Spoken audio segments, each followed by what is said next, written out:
2025 से भारत में काम करने का पूरा तरीका ही बदलने वाला है। मतलब आपकी सैलरी, छुट्टियां, भविष्य की बचत, सब कुछ।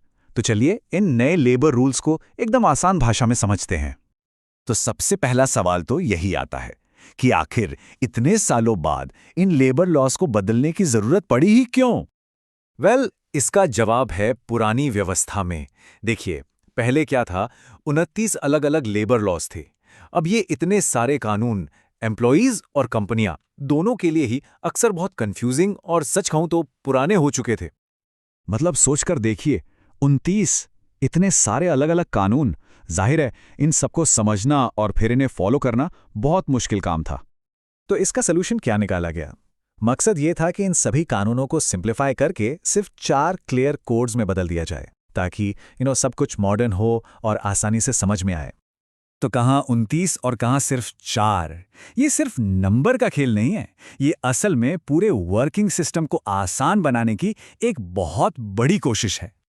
तो आज हम क्या क्या देखने वाले हैं? सबसे पहले समझेंगे कि ये बड़ा बदलाव है क्या। फिर देखेंगे आपकी सैलरी पर इसका क्या असर होगा, वर्क लाइफ से जुड़े नए नियम क्या हैं, सोशल सिक्योरिटी का दायरा कैसे बढ़ाया गया है, और आखिर में एक वर्कर के लिए इन सब का मतलब क्या है। तो ये जो 4 नए कोड्स हैं, ये आखिर हैं क्या? देखिए, आसान भाषा में कहें तो ये आपकी सैलरी, आपके अधिकार, आपकी सेफ्टी और आपके रिटायरमेंट बेनिफिट्स, इन सब से जुड़े सारे पुराने कानूनों को एक साथ ले आते हैं, बस। चलिए अब सीधे उस मुद्दे पर आते हैं जो हम सब के लिए सबसे जरूरी है, हमारी सैलरी और हमारी सेविंग्स। देखते हैं कि ये नए नियम आपकी जेब पर क्या असर डालने वाले हैं। यहाँ सबसे बड़ा और सबसे जरूरी बदलाव है वेतन की परिभाषा में। रूल ये है कि अब आपकी जो बेसिक सैलरी है वो आपकी टोटल सैलरी का कम से कम 50% होनी ही चाहिए। अब इस बदलाव का असर समझिए। हो सकता है कि आपके महीने की इन हैंड सैलरी, मतलब जो पैसा हाथ में आता है, वो थोड़ा कम हो जाए। पर रुकिए, ऐसा इसलिए है क्योंकि अब आपका ज्यादा पैसा आपके रिटायरमेंट फंड यानी पीएफ और ग्रेच्युटी में जमा होगा। ग्रेच्युटी क्या होती है? ये वो अमाउंट है जो कंपनी आपको लंबे समय तक काम करने के लिए एक रिवॉर्ड की तरह देती है। तो भले ही टेक होम सैलरी थोड़ी कम लगे, लेकिन असल में ये आपके भविष्य के लिए एक ज्यादा सिक्योर इन्वेस्टमेंट है। इसके साथ ही एक और चीज आई है, नेशनल फ्लोर वेज। इसका सीधा सा मतलब यह है कि अब पूरे देश के लिए एक मिनिमम सैलरी तय कर दी जाएगी और कोई भी कंपनी किसी भी वर्कर को, चाहे वो किसी भी राज्य या सेक्टर में हो, उस मिनिमम सैलरी से कम नहीं दे सकती। और हाँ, ओवरटाइम का क्या?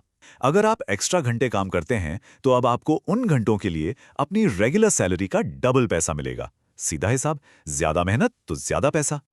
अच्छा, सैलरी की बात हो गई, अब आते हैं वर्क लाइफ बैलेंस पर। देखते हैं कि काम और निजी जिंदगी को लेकर क्या नए नियम आए हैं और छुट्टियों के फायदे अब कितनी जल्दी मिलेंगे। छुट्टियों को लेकर एक बहुत बड़ा फायदा है। देखिए, पहले पेड लीव यानी सैलरी वाली छुट्टी के लिए आपको साल में 240 दिन काम करना पड़ता था, लेकिन अब ये घटाकर सिर्फ 180 दिन कर दिया गया है। मतलब अब आप छुट्टियों के लिए जल्दी एलिजिबल हो जाएंगे। और जो हम सब जानना चाहते हैं, वर्क फ्रॉम होम, इसे अब सर्विस सेक्टर के लिए ऑफिशियली मान्यता मिल गई है। लेकिन हाँ, इसमें एक शर्त है, ये तभी लागू होगा जब एम्प्लॉय और कंपनी दोनों इस पर राजी हों। एक और जरूरी अपडेट महिलाओं के लिए है। अब महिलाएं भी नाइट शिफ्ट में काम कर सकती हैं, लेकिन 2 शर्तों पर। पहली, उनकी खुद की सहमति हो, और दूसरी, कंपनी उनकी सेफ्टी के पूरे और पक्के इंतजाम करे।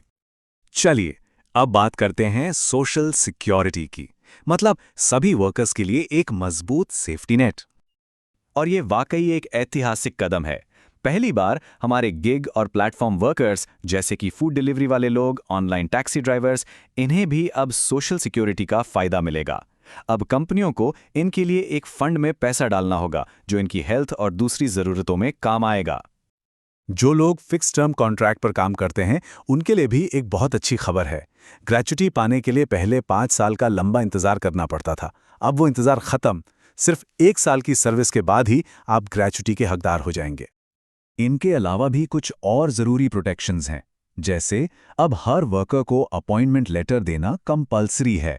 40 साल से ज्यादा उम्र के वर्कर्स को फ्री में सालाना हेल्थ चेकअप मिलेगा। और तो और, काम पर आते जाते समय अगर कोई एक्सीडेंट हो जाता है तो उसके लिए भी मुआवजा मिलेगा। तो इन सब का निचोड़ क्या है? एक वर्कर के लिए इन नियमों का भविष्य में क्या मतलब है? चलिए जो मुख्य बातें हैं उन्हें फटाफट से देख लेते हैं। तो 4 सबसे बड़े टेक अवेज क्या हैं? पहला, पीएफ और ग्रेच्युटी में ज्यादा पैसे से आपका फाइनेंशियल फ्यूचर मजबूत होगा। दूसरा, गिग वर्कर्स को पहली बार सोशल सिक्योरिटी मिलेगी। तीसरा, पेड लीव जैसे फायदे अब जल्दी मिलेंगे। और चौथा, अपॉइंटमेंट लेटर की वजह से आपके अधिकार बिल्कुल क्लियर होंगे। तो आखिर में सवाल यही बचता है, ये नए कोड्स भारत में काम के भविष्य को कैसे बदलेंगे?